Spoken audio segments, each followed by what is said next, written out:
Good afternoon दोस्तों, आप सभी का यूथ स्टार ऑनलाइन क्लासेज में एक बार स्वागत है। तो आज आपके लिए लेके आए हैं बायोलॉजी के बहुत ही महत्वपूर्ण प्रश्न जो सभी एग्जाम में बार बार पूछे गए हैं। तो चलिए बिना विलंब किए शुरू करते हैं। पहला प्रश्न देखते हैं। पहला प्रश्न है, संसार का सबसे बड़ा पुष्प कौन सा है? तो संसार का सबसे बड़ा पुष्प है लैफ्लेसिया।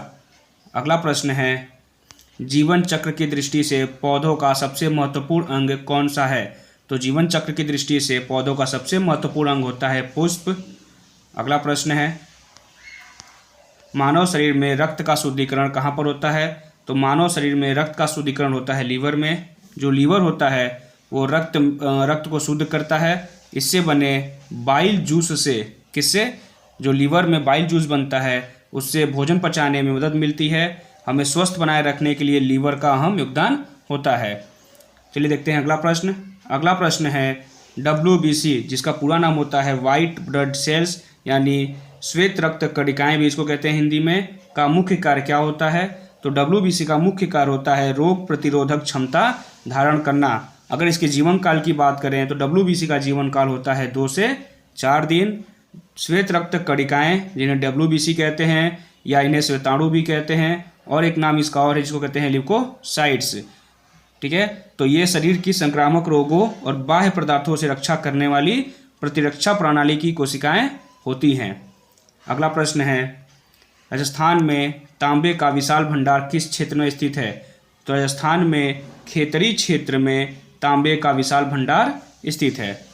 अगला प्रश्न है, भारत की प्रमुख धान्य फसल कौन सी है? तो भारत की प्रमुख धान्य फसल है चावल। अगला प्रश्न है, पत्तियों के 2 प्रमुख कार्य क्या होते हैं? तो जो पत्तियां होती हैं वो प्रकाश संश्लेषण की क्रिया करती हैं जिसके द्वारा वो भोजन बनाती हैं, और दूसरी क्रिया होती है वाष्पोत्सर्जन की। अगला प्रश्न है, डॉक्टर, चित्रकार, शिल्पकार आदि के द्वारा उपयोग किए जाने वाले कैल्शियम सल्फेट का लोकप्रिय नाम क्या है? तो जो डॉक्टर, चित्रकार और शिल्पकार आदि जो कैल्शियम सल्फेट का यूज करते हैं उसका लोकप्रिय नाम है प्लास्टर ऑफ पेरिस।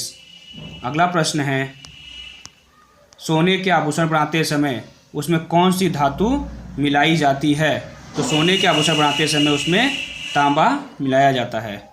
अगला प्रश्न है, निम्न में से सबसे भारी धातु कौन सा है? तो सबसे भारी धातु है ऑस्मियम। अगला प्रश्न है, आग बुझाने वाली गैस, ठीक है, यहाँ निम्न काट दीजिएगा, निम्न नहीं होगा। आग बुझाने वाली गैस कौन सी है? तो आग बुझाने वाली गैस है कार्बन डाइऑक्साइड। अगला प्रश्न है, रात्रि में पेड़ के नीचे सोना हानिकारक होता है, क्यों? क्योंकि जो पेड़ होते हैं वो कार्बन डाइऑक्साइड गैस छोड़ते हैं, इसलिए रात के समय पेड़ के नीचे सोना हानिकारक होता है। अगला प्रश्न है, मानव शरीर में प्रचुर मात्रा में कौन सा तत्व होता है? तो मानव शरीर में प्रचुर मात्रा में होता है ऑक्सीजन। अगला प्रश्न है, जो टमाटो सॉस होता है उसमें क्या पाया जाता है? तो टमाटो सॉस में एसिटिक अम्ल पाया जाता है। अगला प्रश्न है, बायोलॉजी के जन्मदाता किसे माना जाता है? तो बायोलॉजी के जन्मदाता मानते हैं हम लोग अरस्तु को, और जंतु विज्ञान के भी जो जनक या जन्मदाता हैं वो कौन है? अरस्तु ही हैं।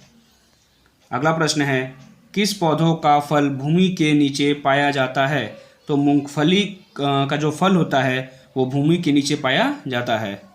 अगला प्रश्न है, कोशिका को एक निश्चित रूप कौन प्रदान करता है? तो कोशिका को एक निश्चित रूप कोशिका भित्ति प्रदान करती है। अगला प्रश्न है, पत्तियों को हरा रंग किसके द्वारा प्राप्त होता है? तो पत्तियों को हरा रंग क्लोरोप्लास्ट के कारण प्राप्त होता है।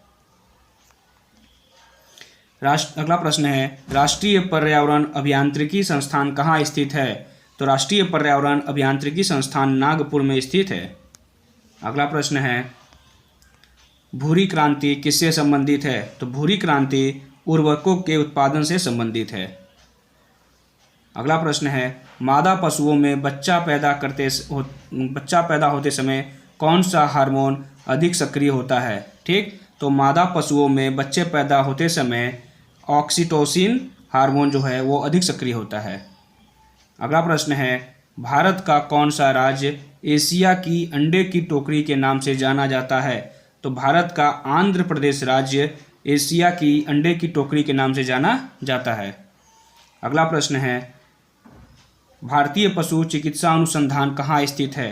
तो भारतीय पशु चिकित्सा अनुसंधान बरेली में स्थित है। अगला प्रश्न है, लाल क्रांति किससे संबंधित है? तो लाल क्रांति मांस उत्पादन से संबंधित है। अगला प्रश्न है, मुर्गियों की सबसे खतरनाक बीमारी कौन सी है? तो मुर्गियों की सबसे खतरनाक बीमारी है रानीखेत। अगला प्रश्न है, दूध का घनत्व किस यंत्र की सहायता से ज्ञात किया जाता है? तो दूध का घनत्व लैक्टोमीटर की सहायता से ज्ञात किया जाता है। अगला प्रश्न है, भारत में सर्वाधिक पशुधन किस राज्य में पाया जाता है? तो भारत में उत्तर प्रदेश राज्य में सर्वाधिक पशुधन पाया जाता है। अगला प्रश्न है, निम्न में किसके दूध में वसा की सर्वाधिक मात्रा पाई जाती है? तो रेंडियर के दूध में, किसके? रेंडियर के दूध में वसा की सर्वाधिक मात्रा पाई जाती है। अगला प्रश्न है, गरीबों की गाय के नाम से किस पशु को जाना जाता है? तो गरीबों की गाय के नाम से बकरी को जाना जाता है। अगला प्रश्न है, दुधारू गाय की मुख्य पहचान क्या होती है? इसका सही जवाब, इसको काट लीजिएगा, ठीक है, ये कुछ नहीं है, इसको काट लीजिएगा।